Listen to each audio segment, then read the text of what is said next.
be leading that charge, bro. For sure. All right, Magic Eden NFT royalty enforcement. So now Magic Eden is now following OpenSea with an NFT royalty enforcement tool.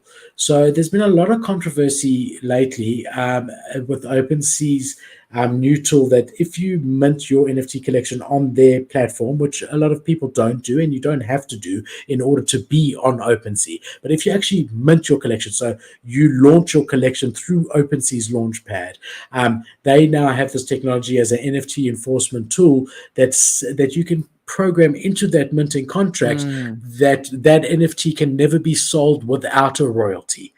And that automatically excludes it being listed on Blur and things like that. Yep. So they've faced some backlash. I personally think that as long as it's optional to the project, so they can choose whether to put that in place or not, then it's fine. But it seems to be like OpenSea is pushing this narrative quite heavily, saying that projects have to do this if they mint with them. Anyway, it's interesting to see Magic Eden is now following OpenSea, whereas a couple of months ago we were seeing OpenSea following Magic Eden and launching analytics and things like and the launchpad that Magic Eden was the first to have a launchpad for Solana projects. OpenSea very quickly has a launchpad for Ethereum. Now we're seeing Magic Eden following OpenSea with their NFT royalty enforcement tool. Yeah, dude. I mean, I don't mind it if it's OpenSea. It's kind of like when you're at a restaurant and they're like, we can refuse to do what, like we're a private establishment. We can do whatever we want. Like when the masks were happening, like some companies were just like, no, fuck you. We don't need the masks. And some companies were like, you have to have the mask to come in here because this is a private like residence basically. And with this kind of thing, if you're going to launch and use OpenSea's contract, it's like, yeah, you got to abide by the rules. Like whatever the rules are is what you got to do. But that's only if you want to actually mint through their protocol. Yeah.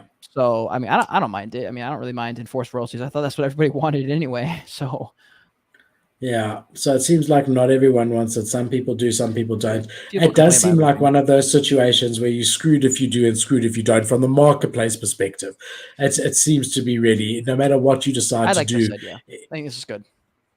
As long as it's optional, I'm happy with it as well, personally. But I mean, I know a lot of people are not because I don't know about optional. I think if you're going to use OpenSea's contract, they can make the rules. If you're not, you don't have to use it though. Just hire someone else. You know?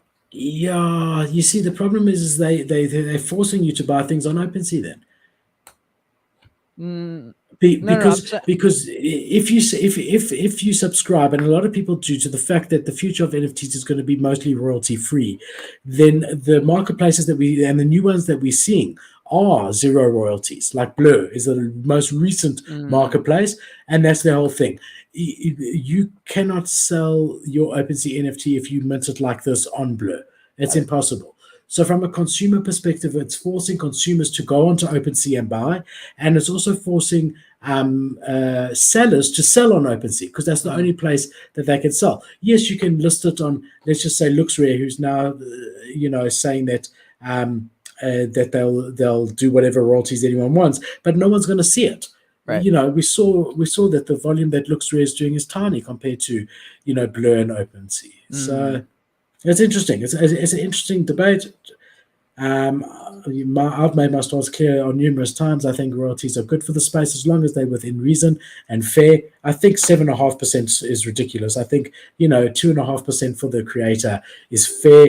Maximum 5%, but each to their own, and everyone has a choice whether they want to buy or not at those prices. I agree.